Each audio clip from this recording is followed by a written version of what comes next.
Good evening. This is the Fort Wayne Public Transportation Corporation Board of Directors meeting for Thursday, July 16, 2026. We'll start with the roll call of members, and this time proactively remember I need to do this each person since Sharice is remote for the votes. But we have present tonight all members, including Sharice by teams. First item is going to be the adoption of the agenda. And when you have had a chance to look at that, I will accept motions to approve that or adopt it. I'd like to make a motion to accept the agenda as printed. Second. Okay, we have a motion by Nina, a second by Nelson. First, I'll take all those in favor. Sharice? All those in favor? Aye. Okay. Raleigh? Yes. Nina? Yes. Nelson? Aye. Jesse? Yep. Kyle? Yes. Okay, so that is adopted. Next is the reading, correcting, and approval of minutes from the previous meetings. I believe the only one in the packet is the June 18th, 2026 Board of Directors meeting minutes.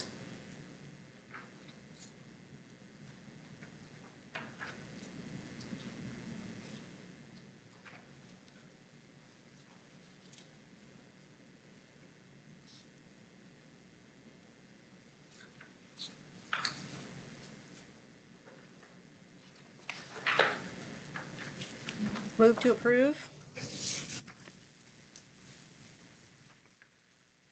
We have a motion by Sharice, a second by Nelson. Any further discussion? Seeing none, we'll call the question. Starting with those in favor, Kyle? Yes. Jesse? Yes. Nelson? Yes. Nina? Yes. Raleigh? Yes. Sharice? Yes. Okay, we'll show those as approved. Next item on the agenda are the board committee reports. Executive Governance Committee, we have a meeting set for September 21st, and we have not done anything substantive since the last meeting. External Stakeholder Relations Committee, Jesse. We haven't met since the last board meeting, and the next meeting is on August 6th at 3:30 p.m. Thank you. Performance Oversight and Monitoring, Nelson. We did not meet since the last board meeting, and our next meeting is August 10th. Planning and Development, Sharice. I feel like I should just say ditto, and our next meeting is July 21st. Okay, thank you. And Transit Planning Committee, John. Yeah, it's the same situation, ditto as well. Next meeting is August 10th. Thank you. Next item on the agenda is the General Manager CEO report, John. Well, hi everyone, good evening. Just a couple of items I wanted to share tonight. We have a full agenda, so I'll keep my items brief beyond the written notes that are in the packet. An update about City Council. Latasha and I are working with the city on two items that are coming before Council this month. The first is a state-required budget amendment for this year's budget. We're just going to be reflecting the outsourcing of paratransit in the budget by moving revenues and costs between line items. And then the second item coming before council is the city's appropriation of $500,000 to our 2026 budget as was previously committed during the budget cycle last year. Both of these items are relatively procedural, so we don't anticipate any difficulty or controversy connected to either of these topics. They're both pretty straightforward.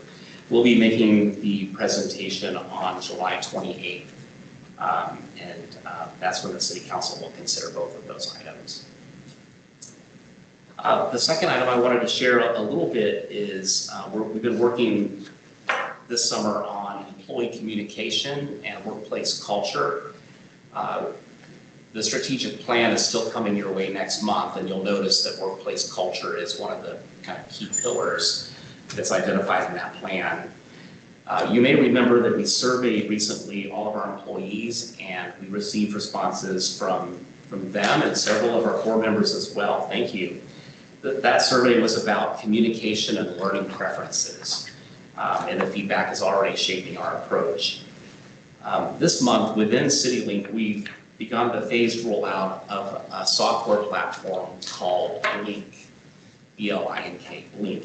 It is essentially our new intranet, so it's an internal communications tool that employees have in their smartphones or on tablet kiosks in the driver's lounge, and it's the central source for employee information. And so we'll be gradually building that out and bringing that forward for all of our employees. Really, the goal isn't simply to just launch new technology, it's really about improving communication and improving employee engagement around information from their employer. And so we hope to see continued improvement. Communication continues to be one of those topics that shows up every time we do an employee survey, from frontline folks who want to be sure that their employer is communicating with them. So next month we'll be bringing a presentation to you on this so that you guys will get a chance to actually see Blink and learn more about that exciting project. And then the third and last thing I wanted to report tonight is regarding employee training and expectations. When we agreed to our new contract last year, we committed to providing training plans for each employee classification. And those have now been delivered. So all operators and folks in the maintenance division have received updated training plans, new procedure manuals for their work, and job-specific materials, really intended to provide clearer expectations for each job, more consistent training, and a stronger connection between each employee's work and the mission and goals of Citilink. So very excited to see Matt and Pam and Nadine and Jason. They've been hard at work on this, and really excited to see that this is going to roll out. So these are all around improving expectations for employees so that they feel connected to the organization and have a clear sense of their job. That's everything that I have to report this month, unless there are questions. Questions from John? Good, thank you, John. Next item is the CFO Controller Report. Latasha.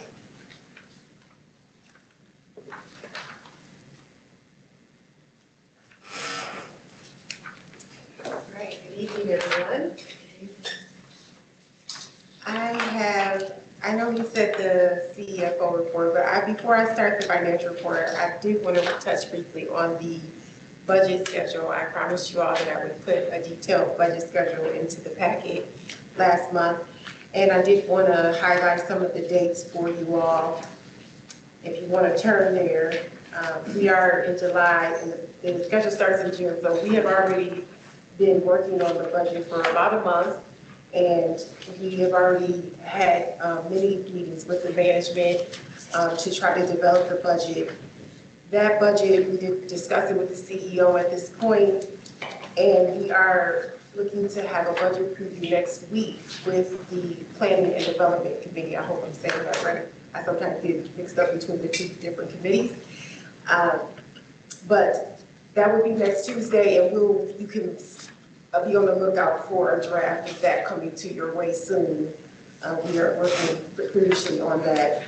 And then there will be some more refining of numbers with the DLGF on the 5th, and then we will come back to the committee on August 7th, hopefully with a more refined budget, and hopefully almost a final budget that we are hoping to recommend to the board next month.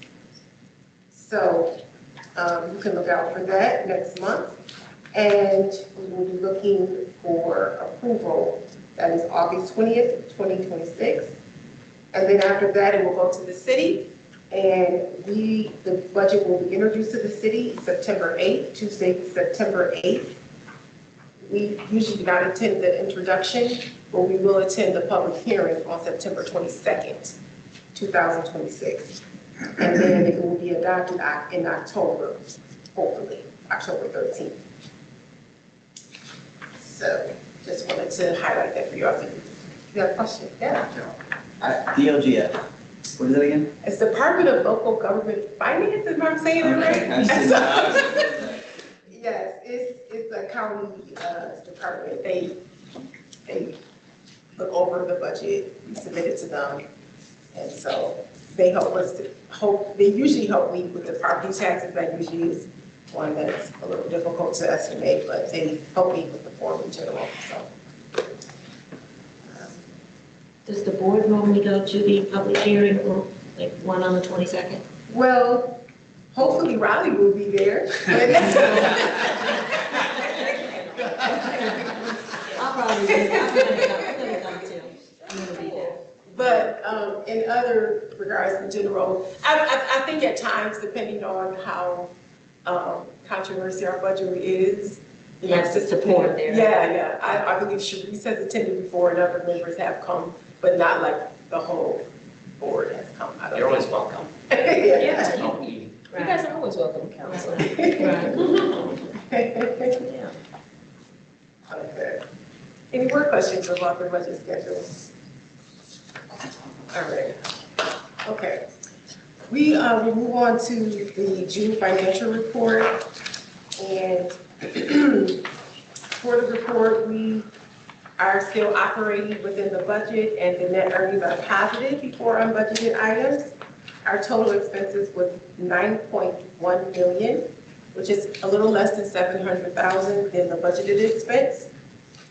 We are still experiencing cost savings with regards to wages, driver wages to be the most significant. Maintenance, contract and legal services have been under budget this year. And then paired transit outsourcing, the outsourcing contract, our ridership levels have not been up to our budget, so that has been some savings as well. And also our pass-through purchase transportation. So basically our sub-recipients, we haven't passed through as many funds as we expected at this point.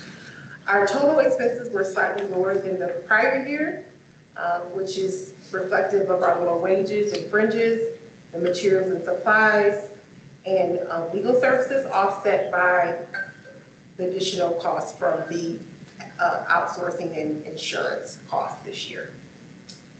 Our overall revenues were 9.8 million, which was just short of the budget by about 5% due to lower ridership and lower than expected operating costs.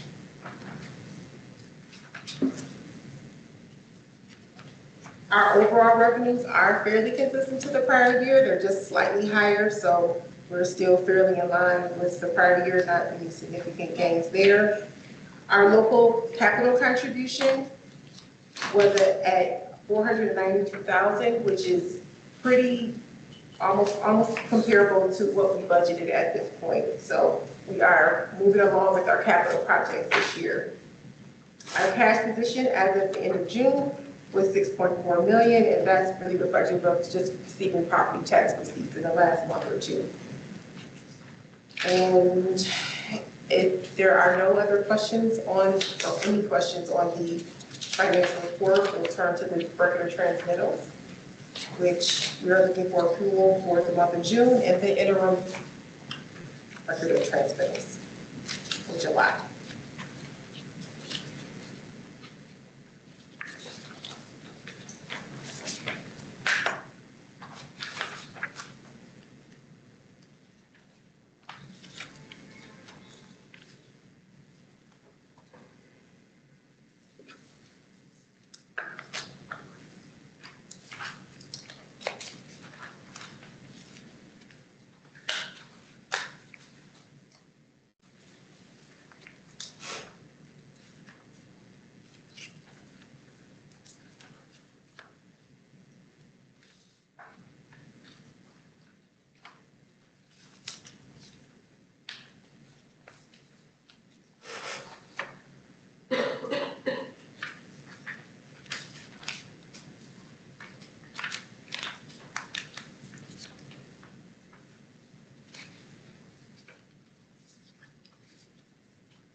question. I'm sorry, Emily. The employee dues for the union, does that just come out of their check? Yes. And you just hold it into an account and then pay it at the end of the year? No, it's actually paid, actually, sometimes more than monthly. It depends. I don't want to say, we take it out their paycheck, it's a deduction, and then we pay it monthly. Oh, So it's not going to the end of the year. oh, So, monthly. yeah. So that's why you'll probably see it on almost every record. On every report. Yeah, Okay. you'll see union dues being taken out. Thank you. Move to approve the financial report.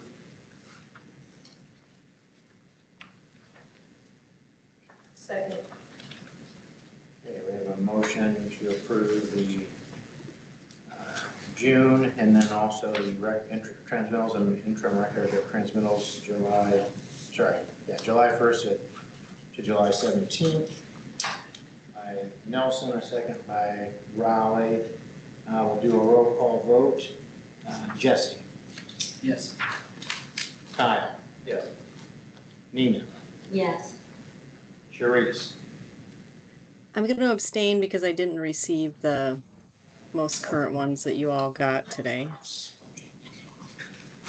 And can I say Kyle, please?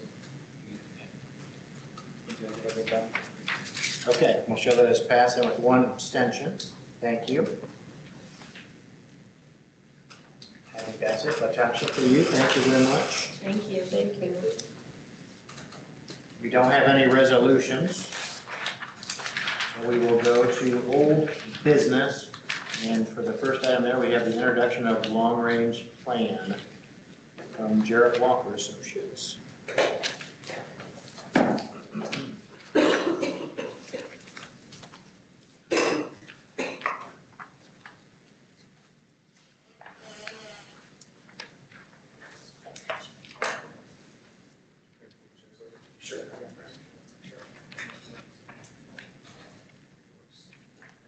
All right, this is Ricky. Agera. Even after he said it, I still sorry. And Martin Barna.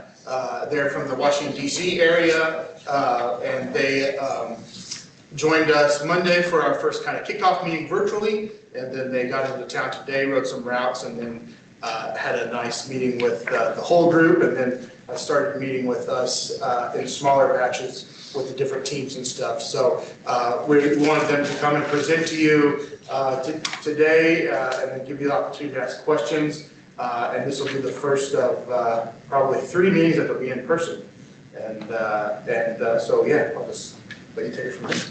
Thank you, Matt, and thank you all for having us here today to give some introductory remarks and get to know all of you. Like Matt said, my name is Ricky Angeda. I'm a principal with Jarrett Walker and Associates. And before I pass it over to Mark, I just want to tell you a little bit about our firm and what we do. So we are a company that solely focuses on transit service planning. We work on designing and redesigning bus networks in different cities throughout the country. We have done networks that are just thinking how you might change transit, long-term plans very similar to this one that we are doing here. We've done networks that have been the opposite, just budget cuts and helping transit agencies figure out how to design their transit networks. Because regardless of whatever budget level we are, whether it's today, whether it's a long-term plan like this, the way that we design a transit network really depends on the goals that we want transit to achieve. And so even though we've worked in many different places, the most important thing about our company is our mission statement. We foster clear conversations about transit that lead to confident decisions. Now what that means is that we are not coming here as the consultants from out of town to tell you what you should do. We are not going to develop the consultant's plan for you. Instead, what we will do is have clear conversations about the goals for transit so that together we can design the best network for Fort Wayne. We're going to engage with you all as the board, we're going to engage with the public and with key stakeholders to make sure that we are designing the transit network that will work best for Fort Wayne and for Citilink. Recent projects that we've done full transit network redesigns that have been implemented very recently in Miami, St. Pete, Florida, Knoxville, Tennessee, Des Moines, Iowa project that I worked in all of last year that was implemented just last month. I'm working on big projects right now in Milwaukee, in Athens. Martin is working on implementing a bus network for Louisville, Kentucky, where we've also been working for a while. Williamsburg, Virginia is a long-term plan that we also worked in recently, where we developed a long-term plan of how they can grow their transit system over 3 phases, and they just implemented the very first phase this past month. So with that, I'd like to pass it over to Martin. Martin has worked on the public sector as different transit agencies for a while. He worked there on full transit redesigns in San Jose, California for BTA, and in Alexandria, Virginia for Dash. And for Alexandria, we worked together on developing that network, which included a long-term vision component, which is also very similar to what you're working here. And he's going to be your project manager day-to-day, so you'll be seeing him a lot more than you'll be seeing me. With that, I'll pass it over to him to talk a little bit about the process. Thank you, Ricky. I might actually stand up if that's okay. Just see the screen a little bit. As Ricky said, my name is Martin Barna. I'm the project manager and principal associate with Jared Walker Associates. Ricky and I are both based in our Washington, D.C. office. My background is that I've spent the last 15 years of my career working in transit planning. Most of those years, 14 of those years, have been spent on the public side, where I've been the director of planning for public agencies. Ricky mentioned BTA in San Jose. I was a service planning manager there. And then more recently, the last 8 years, I've been director of planning and scheduling in Alexandria, Virginia. Through that experience, I have been able to go through, this was my 5th network redesign project. So really looking forward to getting started. Really excited to be here and to learn more about the system. So, this is an introductory meeting. As I think Matt mentioned, we'll be here. It's 3 in-person meetings, but there'll be 6 total meetings where we'll be presenting to you all. So this is the first of 6 meetings. We're really just introducing the project. As Matt mentioned, this is a long-range transit plan. It's looking towards about a decade horizon. However, we want to make sure we have an actual roadmap to make sure that it will not just sit on the shelf, but it'll be able to have a path forward. We want it to be based on realistic financial constraints. And we want to make sure that we are incorporating as much feedback from the community as we can. To that end, I've included this text here, which is from the RFP that Citilink put out, because I really like the way it's worded, especially the term increased value to the community and to customers of Citilink. The reason I like that is because value is a subjective term, and what we do, as Ricky said, is not prescribe, how to design an ideal network. That's just not what we do. Our job is to provide the tools for the Fort Wayne community, for Citilink, to be able to decide how they want to design their network. There's a lot of different ways that you can design transit networks based on what goals you want to accomplish. And so what we're going to do in the beginning, the first 2 phases really, is to have a conversation. And it's not a conversation about specific routes. It's a conversation about the policy, the goals that you want your network to achieve. So the way that we frame that is through a series of trade-offs. And these trade-offs are often hidden. You don't really think about it when you're thinking about a bus system, but they are there. Every single system that you encounter has had to, has these trade-offs. Whether they specifically address them or not, or figure them out, that's not, that's uncertain. But the trade-offs are listed here. The main one that I want to just chat about briefly is the ridership versus coverage trade-off, because that is the main one that we'll be talking about with this board, with the public, with stakeholders. So when you design a network, as I mentioned, there's very different goals that you try to achieve. One common goal is ridership.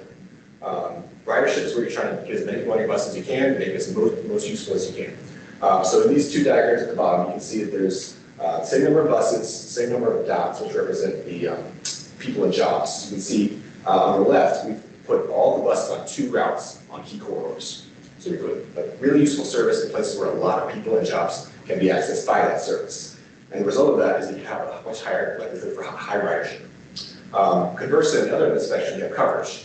That's also a very, very important goal for transit, but it's a completely different direction from ridership. They're kind of on opposite ends of the spectrum.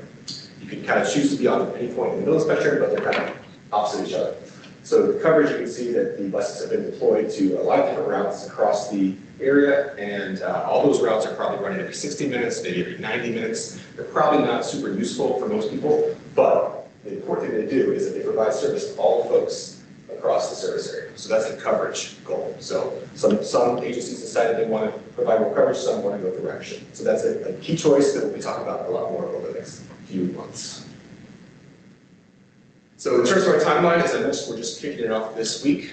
This is going to be about a 14-month project. We've got it broken into 7 phases, which you see on the left side there. But really what I want to focus on is the top 4 phases: choices, concept, draft, and final. So as I mentioned, the first phase is going to be about choices, about ridership versus coverage, about peak versus off-peak, whether you want direct one-seat rides or if you're okay with transfers, those types of things. That policy discussion will happen in the first 4 months. And we will, we'll also do an existing patients review, where we'll look at the existing system, we'll evaluate the previous reports that we've done, we'll look at how the system is performing today. So that's part of that. But the main thing is the choices. And that is where we are looking to identify kind of what the priorities are for the public, for key stakeholders, community group leaders, and then also the board of directors. So that's the first phase. Once we have some kind of conversation about that, we will develop concepts. And what those are they are networks that we'll design. They're not proposals, they're just networks that kind of show if we want to go in one direction or the other, if we want to have more ridership, this is a network we could do. If we wanted to have more coverage, we want to pursue a coverage goal, we would have this network. And so you kind of see, right, these are not just kind of abstract policies, these are, actual, will have results. And you can kind of understand not just what networks will look like, but also what their outcomes will be in terms of access to jobs, number of people that are within a quarter-mile frequent service, that kind of thing. So we have a lot of key numbers that you can use to assess how well they'll meet our goals. So that's the concepts. We'll work through that, and then we'll have public outreach in that phase. And at the end of that, which will be kind of, February, we will come back to the board and provide in April, we come back to the board, provide a summary of what we heard from the public about the 2 concepts. And then we would also share results with the board. And the idea would be that we get feedback from the board and then a key decision about how we want to design the network. So we're going to be coming back to you in April of 2027, based on the schedule, to ask for guidance on that question. We'll have a lot of information on that between now and then, but that's going to be when we have a key decision for the board. After we get that direction from the board, we will go back into a workshop and design the draft long-range plan, which will provide the bus network that will be identified for 10 years out.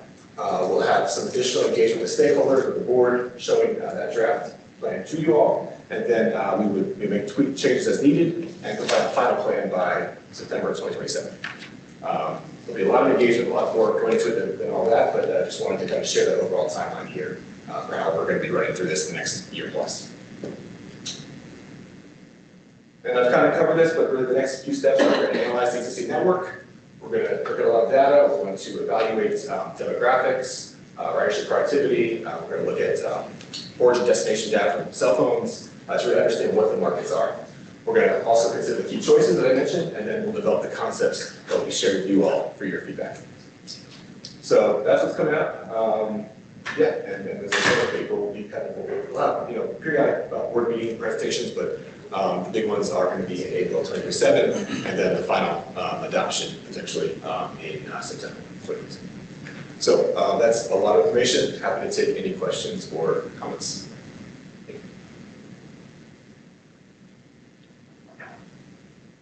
How often do you guys kind of be on the ground together?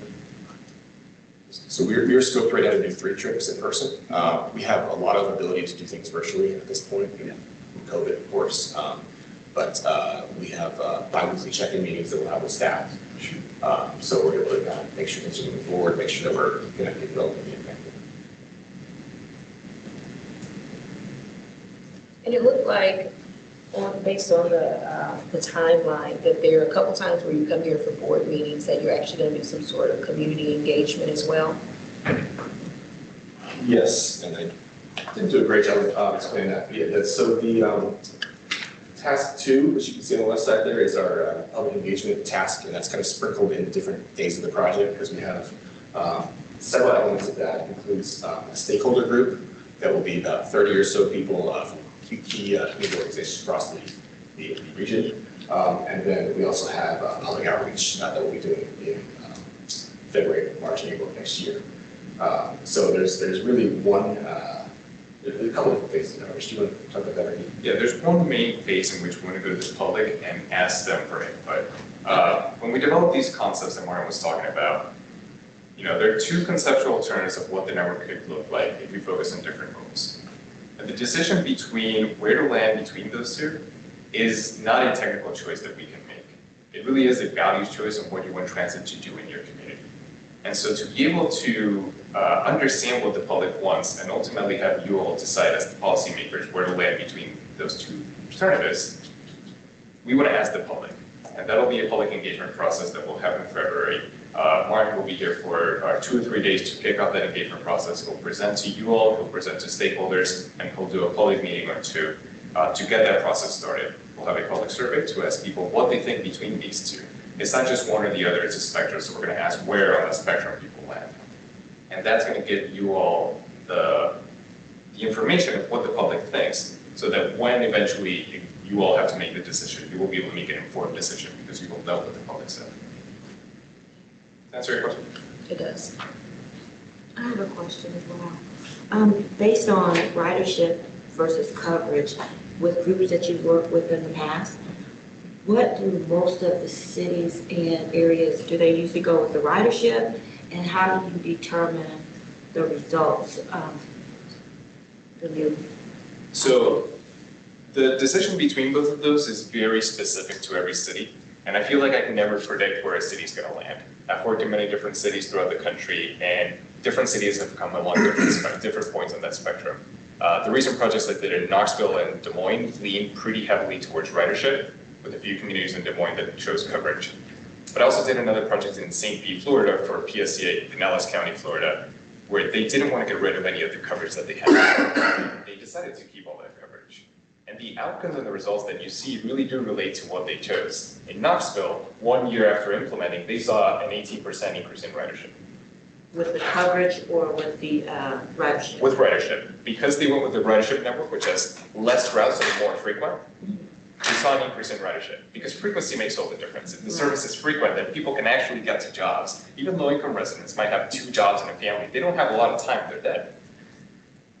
Communities that have chosen coverage, like St. Pete, Florida, don't see a change in ridership because that wasn't the goal. Their goal was to cover a lot of people, and they continue to do that. They implemented their network last October. It's been about 9 months now, and their ridership has been flat. And that's exactly what we expected. We didn't design the network to increase ridership. We kept frequencies very similar, and we kept service very flat, and their ridership has been very flat. So how do you determine whether or not that was the changes, if there were any, were beneficial? Like, what are the outcomes you look at when you, with the coverage? So the ultimate goal of a coverage network really is to provide a little bit of service to everyone. And if you're providing coverage and lifeline access to as many people, then ridership isn't your goal. Right. And that's okay. That's a very real concern of people for transit. We want specific communities, specific neighborhood people there to have transit. They might not ride transit a lot, but maybe that's okay because your goal is coverage. There were improvements to the network. We did spread the service out. That was something we keep. We spread it out to have a little more evening and weekend service that makes the service more useful for whoever's riding. We made some timed connections in downtown, which you all are already doing, and that is fantastic. So kudos to Citilink for having all the buses come together and depart at the same time, making it easy for people to transfer. That's a big change we did in St. Pete, Florida. And those things do make the service overall much more useful. We didn't change ridership, we didn't change frequency dramatically enough to see any ridership increases, and we expected that, and that's what they're saying. And so, to determine the benefit, do you do a survey and people say, oh, this is better because we have more service? Like, how do you determine whether or not it was successful? So in the initial survey we'll do, we'll just ask about the trade-off, ask about which one people prefer. The analysis that we'll do for the concepts will show 2 main pieces of analysis. The first one is just how many people are close to transit. And what you'll see is that the coverage concept has more people close to transit, the ridership concept may have less people close to transit, but more people close to frequent useful transit. And the second measure is what we call access. Access shows how many jobs a person can reach in 45 minutes. We all have a given amount of time in our day, so it matters that we can not just get to places, but that we can get to places in a reasonable amount of time. So we measure access, which shows just how many jobs and destinations people can reach in a given amount of time. It's 30, 45, 60 minutes, whatever we decide. And we'll show the differences between those. And what you see is that coverage concepts even though they reach many destinations, the frequencies are low, so access is not very high because it takes really long time to get to jobs because people spend a lot of time waiting for the bus. Ridership networks tend to have higher frequency, so people wait less for the bus and they ride longer, and they can get to more jobs in a reasonable amount of time. So people close to transit and access are the two measures that we use when we're comparing these two networks and we're showing the outcomes associated with each of the concepts. After implementing, which might have been your question, if you went for a ridership goal, you should be assessing ridership. You should be assessing ridership and not just system-wide. You should be looking at the specific routes that you designed to get high ridership and how that is relative to the rest of the network. Ridership is very volatile, and it can go up and down for many factors that are outside of Citilink's control. I mean, the economy, pandemics, gas prices going up and down, all sorts of things can affect ridership. So be very careful when you're thinking about ridership and compare ridership relative to other routes or relative to national trends. That might be something that might be a little more appropriate, but be careful when you're thinking about ridership. Then for coverage, it would be, the percent of the population that's within a quarter mile or a half mile of the bus stop, that'd be a bigger metric. All right. We, Do some people, you kind of hinted at that, but it sounds like sometimes could you design something where there's a couple routes that are meant to get your numbers up from a ridership standpoint, and then you have a couple of coverage things intentionally. Because I'm trying to think about the funding mechanism in terms of what we report from a federal standpoint and how that impacts our allocation, and particularly if somehow you might reduce coverage in the short term in order to get better funding and then have more stuff in the long term. That's what I'm trying to understand the economics of what we're going to get funded from that and what that could look like if we take a cut today to serve more people tomorrow, from an access standpoint, if that makes any sense. Yeah, I mean, it's a little tricky because one thing affects the other, right? Yeah. In general, we try to, when we're thinking about the concepts and when we develop those, we'll develop those to be the same budget for both, right? So it's the same number of buses, same vehicles and everything, so that we can have a real conversation about the goals of what we are transit to do. Because, if the community wants coverage, then you really shouldn't just shrink the network to provide higher frequency, even if in the long term that's your intention. You should, you should probably make this decision listening to what the public thinks and what you all know as members of the board. So we try to separate that conversation out a little bit. We try to keep those things sort of flat, but there is a little bit of nuance there. We usually have a contingency just to account for those things. But if you have higher ridership, you might get a little bit more revenue, but it's usually not significant enough to affect the overall design of the network. So I encourage you to just think about the goals separately from that.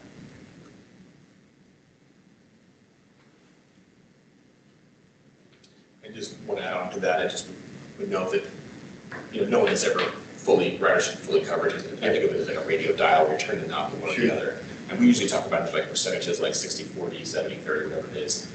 So you'll have kind of a sense of where your network is today, and we'll have some different scenarios where we fall on that spectrum and what the opportunity is. Yeah. Every transit agency is somewhere in the middle. We purposefully want to show the ends of the spectrum so that we can have a clear conversation about where do you prefer between these two. Yeah, this is something that many people will debate with each other. You also debate this internally because you'll see things that you want to like both of them, but you can't do both at the same dollar. It is a spectrum and you have to choose a point between them, which is why we do this process so that the trade-off is clear. It's not easy, but it's not.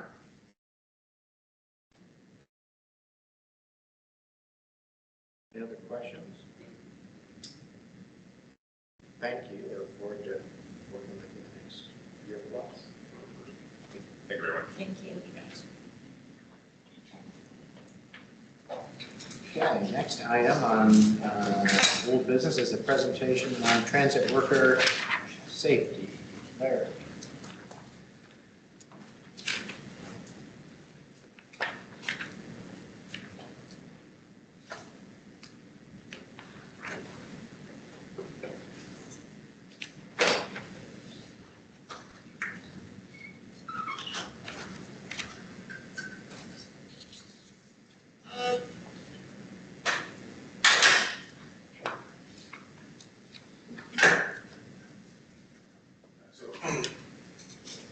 this is as mentioned previously before, that we're talking about transit worker assaults.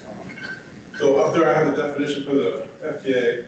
This is their definition of the transit worker assaults, NTE. This is part of our report every month. So an assault is an assault to a transit worker.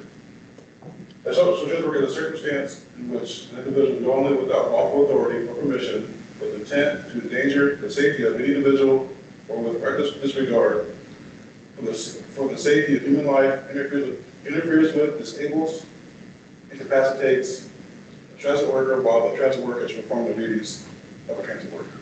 So essentially, it can be verbal, it can be non-physical, physical, non-physical. We'll talk more about that on the slide. So this definition includes our workers, also our contractors, like our contractor security is included in this as far as a non-transit worker. Of course, seeing with others sometimes. We worked on mitigations for this. Recent years, policy changes. Did the passion policy in 2024. We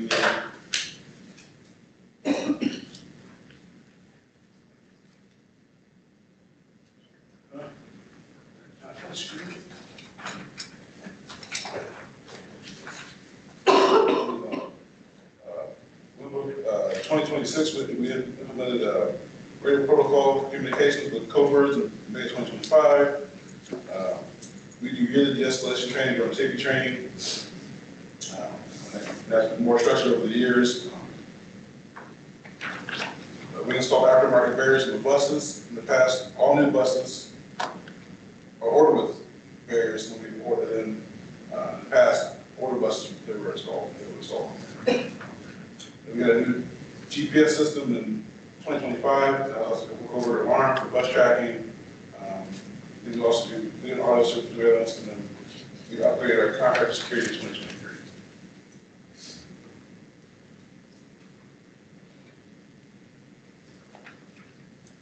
So these are our numbers. This is also FDA's definition of an injury. So an injury is either transported away from medical attention, so you're by EMS or by a supervisor. All of our assaults have been non-major. Any assault that results in injury would be a major. We haven't had those. Physical includes demonstrating any physical or sexual behavior that's unwelcome, threatening, or violent, regardless of severity. So any physical ones you see that we have been minor. It's been somebody's thrown a bus past somebody or smacked their hand away, or pushed their hand away. Nobody's been injured. Non-physical include comments that are meant to intimidate, mistreat, abuse, harass, threaten.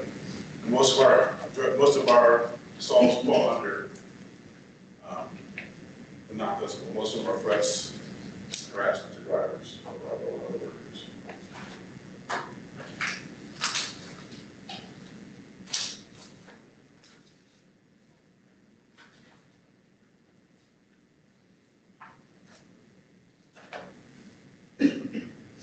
So in 2024, September 2024, the FAA actually issued a general directive 24-1 that was directed solely at transit worker assaults, because it's a big topic within the transit community.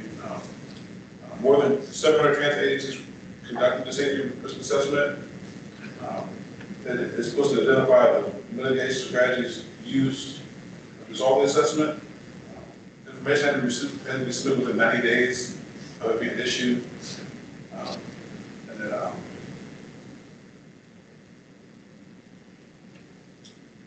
it's how we assessed, mitigated, monitored, and the safety risks associated with assaults to transit workers. So, the general directive had required the involvement of if you have a safety committee, which will require the involvement of safety committee. These discussions brought us to the look and led to the mitigations that I mentioned previously. They're ongoing. During this, we found, as a result of this, we found that our risks and strategies align with most other agencies are our size, so we're on the right path, we just gotta maintain and improve. So this actually came out right before I put the slide deck together for this presentation. The FK issued the effective mitigation practices that agencies use for, it came out of General Record 24-1. So the biggest challenges that people face, distance training, we do that, we should mention that, we do that yearly, I recommend at least yearly. Biggest challenges for that are logistics, larger employees, and the results of overtime for agencies, not just us, and employees' willingness to apply techniques that about your culture. We're trying to do that ourselves for our culture. In fact, this helps prevent physical complications, reduce the workers' confidence in handling difficult situations, and we usually get improved responses to difficult passengers. Other mitigation that is effective is the operator barriers. Challenges for those are they're expensive, not the funding. Only certain companies make them, so supply chain shortages. There's been a lack of bulletproof or shatter resistance. Then there's different barriers, so some of them are too confining, lack of ventilation, visibility of glares. The effectiveness though is reduces assaults and security, gives you enhanced sense of security, and gives you a true focus on driving and reduces stress levels. Policies and procedures. Challenges are difficult enforcing customer penalties, underreporting of assault concerns, updating policies and procedures based on current needs, fare-free policies that attract criminal-minded individuals. Effectiveness is they define employee and passenger expectations, they establish safety protocols and enforcing consequences. It gives increased passenger awareness of suspension, trespassing, and exclusion policies. The patrol strategies, which we employ with our contact security and myself from downtown, challenges that the agencies have had, not enough funding, underreporting of incidents, limited role of security personnel, difficulty in fund resources over large coverage areas. Effectiveness is that it's a great primary deterrent, it reduced incident response times, and it's easier identification of critical individuals. Any questions on that?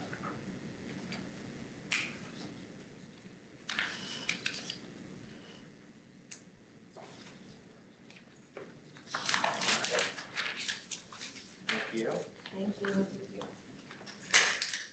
Thank you. All right, moving on to new business, we have a presentation on what's a presentation on service and fares from John. I'll just move up there real quickly.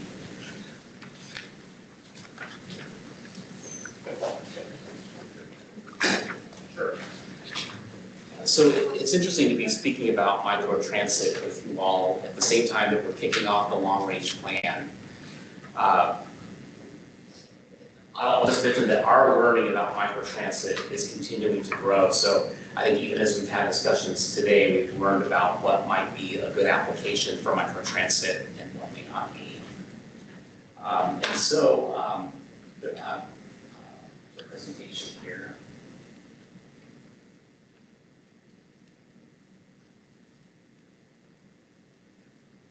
All right. So as we have been speaking about microtransit, we've noticed that there's a lot of growth on Fort Wayne's far south end. So new employers locating there, including Amazon, expansion of Fort Wayne Metals. A lot of jobs are locating further and further south beyond the reach of public transit, those who are riding public transportation. And so as we have done community surveying, this is the top need that continues to surface. Job access, airport access, as well as future needs like accessing the new IUL hospital that's being built on this end of town, and Wayne High School, which is the only Fort Wayne community school that is not served by public transit. So we have been looking at microtransit as an option to test solutions. Microtransit is a good way to expand coverage. And so it's not, this is such a large area, but it's a relatively defined zone within the greater Fort Wayne area. And so we could launch a service here, monitor ridership, and learn a lot about travel patterns and demands in that area. Let's start with what is microtransit. It's basically an on-demand mode of public transit that can be operated in a smaller vehicle like this or in a bus. And it serves a committed zone, like a defined area, typically a smaller area. So you'll see microtransit typically operating on the fringe of a fixed route network to expand coverage or to make that first last mile connection for riders. And so it connects with the network.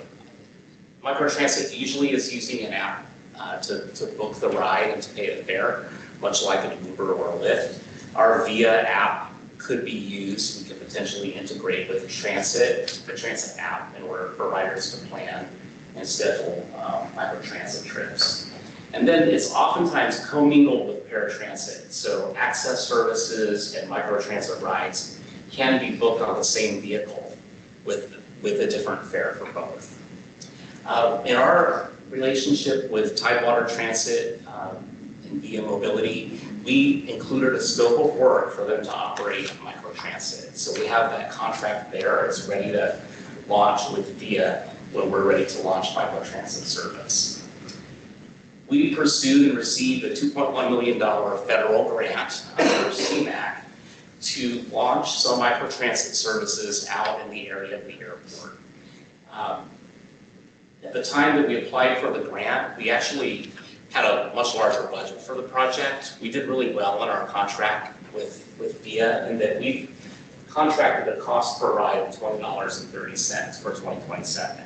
And so that $2.6 million will go a long way in terms of providing federal share of that cost. So we've got some financial capacity here with that grant to be able to play with microtransit on the south end of Fort Wayne and be able to learn a lot about the demand in that area. So this is maybe not a microtransit application, it's more of a taxi application. We know that rides to the airport, accessible rides to the airport is a huge demand in our community. With the parking costs at the airport increasing, that there might be folks who would ride an on-demand vehicle to the airport. This is potentially an on-demand taxi service, a direct taxi service that we could operate. So we'll talk to VIA. This may not apply, but at a cost per ride of $20, we could charge a premium fare and cover our costs. So there's a little more work to do here, but this is an idea that we could potentially consider as we're looking at future needs. And then a downtown service. So we have been in a dialogue with Indiana Tech and several other folks in the community who are interested in launching a downtown connector shuttle. Sharice has been at the table as well. There's a wide-ranging group of people and stakeholders who are just interested again in looking at how we can operate a service downtown. The community has tried to launch a downtown shuttle, and we keep kind of bumping up against the funding question. How should we pay for it? Well, Indiana Tech has a grant through the Lilly Foundation, and they can provide $126,000 a year towards some level of service that would connect Indiana Tech with Electric Works for their Junction 36 project. And so this is probably not a microtransit zone, only because the demand would be so great for a single seat ride in that zone that ridership and cost would escalate. And so I wanted to point out this. Microtransit is not a solution for every application. And there's some use cases where coming out of the pandemic, Bloomington Transit was facing a driver shortage and they decided to cut evening service.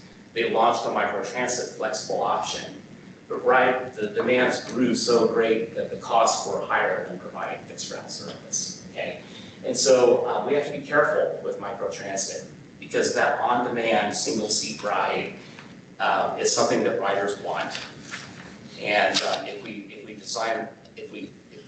use microtransit in the wrong application, we could exceed our total operating budget with on-demand rides. So another element that we need to consider, and we'll be doing this as we move into next year, is fares. We've not established a fare for microtransit yet, so we do need to revisit fare policy. And so here's some guidance that we have on establishing microtransit fares. Obviously, a lower fare will increase ridership, but we also want the fares to be high enough to mitigate demand, right? So VIA recommends that we set a fare similar to the local bus fare, less than 50% higher. We may want to go a little higher than that in our market. We also want to be sensitive to the fact that our riders are vulnerable to price. We want to compete with taxi and ride sharing. We should be 50% or less.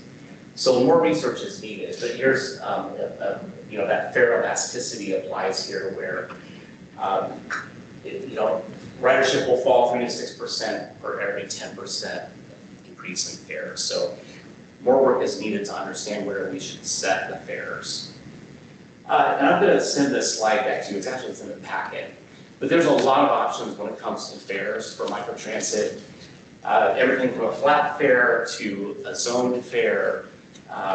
We'll need to address how fares on microtransit connect for transfers from the fixed route network. We'll need to look at, is there a lower price if you subscribe to a microtransit ride? So there are a lot of options for us to consider as we address fares. But what we can learn if we start to play with microtransit and maybe use some budget next year to start off in South Fort Wayne with the airport project. We'll learn about demand patterns, employer needs, and then be able to look at how microtransit might apply to other areas where we want to extend our coverage. Okay, so next steps, we just need to do some research. We're going to be working with Jarrett Walker, of course, to incorporate microtransit. I'm sure will come up in our long-range plan because it really is a viable mode to offer to expand coverage. Okay, I will say that because we have the CMAQ grant in hand, as we're working on the 2027 budget, we're anticipating potential launch of some South End microtransit services in August of next year. And so we're working toward that in the budget. And then as we've been working with Indiana Tech, they're telling us that they would like to see that Indiana Tech Electric Works connection start in August as well. So we've plugged in a little bit of budget capacity for that in the budget, even though we don't know yet what that service will look like. Okay. So we'll be bringing back more on that. Are there any questions or thoughts about microtransit? I kind of list them. But first one is that I think I'm like blinking. That's not related to the internet thing too, is it? It's just by coincidence they're both linked. Yeah, it's funny. We were just chatting about this. In Bloomington, microtransit is called Blink. Sure. Bloomington Blink. It's a different thing than our Blink app. Sure. It's the internal communication. I just didn't know if there was I didn't know if there was like an intranet for like bus systems out there, like or something like that. So. Yeah, we noticed that today, Jesse. Oh, that's odd. Blink keeps coming up. We'll have to come up with our own brand for microtransit. Okay. Yeah, that sounds like fun. I guess my one question too is like, maybe I'm like misunderstanding this a little bit, but like, who's the ideal like customer for what microtransit is? Is it? And I realize I asked a question, then I like ask my next question. But sure. Is it like someone's like gonna ride the bus, get to some endpoint, and then a car picks them up and takes them where they need to go? Yes. Is that kind of like the service? Yeah. Yeah. Typically, a microtransit rider is somebody who has an origin or a destination that's in one of those fringe areas just beyond the existing fixed route network. Is that where like the 2 mile corridor thing comes into play? It can be. It's There's no specific zone. Yeah. For us, we just know that in Greater Fort Wayne, as we've been doing, as you watch all the development that's happening out by the airport, it's the first area really that continues to surface in our public engagements. That's the cool part about that integration piece you're talking about, because if someone consistently needs to get off at the tube here and take it to go here, and it's a recurring thing, maybe some like subscription all over that. That's interesting, yeah. Yeah, we're very aware of riders every day who are riding the number 1 line as far south as they can, and then walking 45 minutes to their jobs at Amazon. Wow. And then they're doing the same thing in reverse at the end of their shift. And so, we can envision the ability to coordinate that entire trip in the transit app, and be able to ride a fixed route bus, make a transfer to a microtransit vehicle, and get to their job. What would it just stop at the end of the route? They'll have to get off the bus and then the microtransit will come out. Junior, I wanted to show one thing about that zone.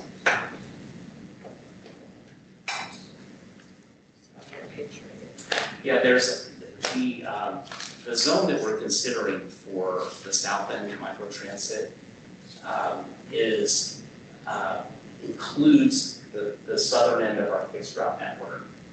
So if you look right here, these are where existing fixed route services come down into the south end of Fort Wayne. So we would have the ability to have some sort of timed connection to those services so that riders could transfer between the two vehicles.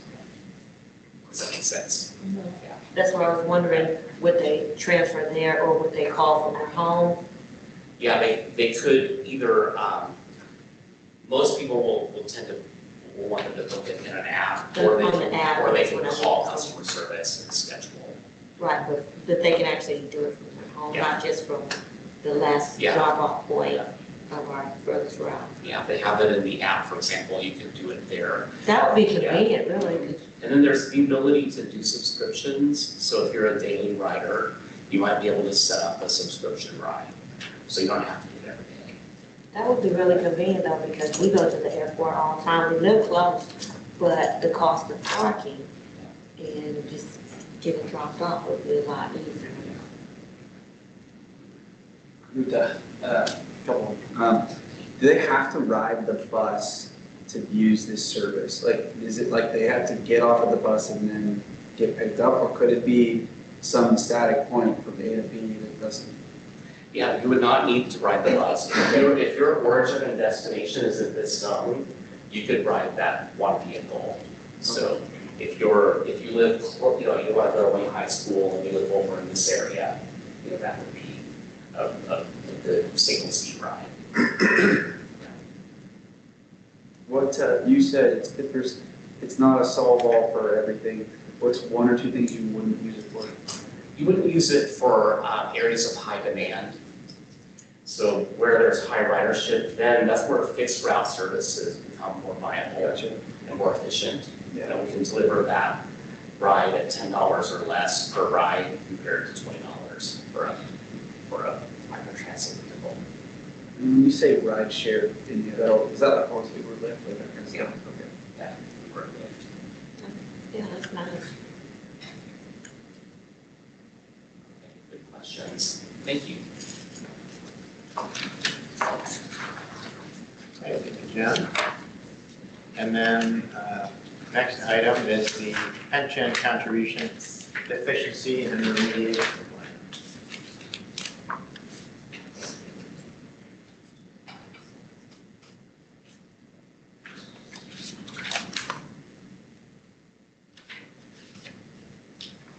Okay, so we'll make this quick because we're running a little long actually, so that.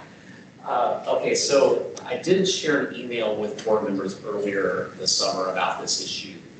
But as a summary for those who are not familiar, this is not a new concern. It's an ongoing issue. In 2024, Indiana law changed where they began improved state level oversight over public pension plans. And the law that they passed said that a pension plan is considered to be delinquent if the contributions of the employer didn't meet the actuarially determined contribution for 3 out of the last 5 years. So our pension was determined to be delinquent under those terms 2 years ago. And that's because out of the last 5 years, we were not hitting 100% of the actuarially determined contribution rate. And so, you know, pension plans are an interesting issue because you know, there are these financial specialists, these experts called actuaries that can determine the total value of the liability over the life of the entire pension plan. And then they calculate how much contribution is necessary from the employer each year based upon that number. And that number varies a lot based on a lot of different issues. So for example, with Citilink last year, when we outsourced our paratransit service, we have a smaller workforce now, but we're still required to hit the ABC that was determined with a larger workforce. Okay, so once we get a new to run the numbers, that number should drop. But the good news is we implemented a correction plan as the state required and have hit 100% contribution both for 2024 and 2026, and we expect to do so again this year. And so just so you know how we fund this, we implemented an increase in employee and employer contribution, contributing 16.25% of total payrolls to the pension plan. We extended the vesting period for new hire employees from 5 to 10 years, which will lower the liability. And then we're prepared to make that supplemental contribution if needed at the end of the year. So the next step is we're going to go back to the state. We'll be required to come down to the state to present to what's called the PMOC Committee, Pension Management Oversight Committee, in September or October. Once that's scheduled, we'll be sharing more information with employees, retirees, and the public. But we wanted to make the board aware of this issue today. So there's nothing that you need to do, but we'll keep you informed on this. We feel confident that we've got the right remediation plan and that we can continue to become compliant with this law. We will, so this year, once we make this contribution for 2026, we will have hit ADC for 3 out of the last 5 years. All right, that's it. Thank you. Thank you, John. Okay, next item is communications from the public. None has been submitted. And then next will be board of directors open discussion. Items for discussion. Those air conditioners will melt. Yeah, you know, I was talking to one driver today who said her air conditioning went out last evening. It happens occasionally, you know, and when it does, we do a trade up so we get a new bus as soon as we can. Yeah, it's been challenging.